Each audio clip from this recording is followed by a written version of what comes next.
sotra betsaka nanome ny fitenenana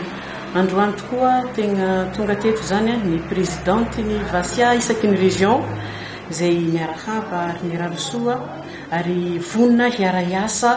amin'ny fampandrosoana eny ambanivohitra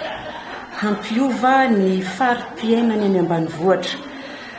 tao moa mikasika ny vehivavy ao anatin'izany ady amin'ny herisetra amin'ny resaka fahadiovana fanaovana WC public zay ny tanjona ny tsirairay zany dia aveo koa tao koa misy ny fanatsarana ny fiainan'ny vehivavy ny tokantrano zay zany zavatra tianay zany hatao amin'ity taona ty ary ny hoavy rehetra ary hitako fa ny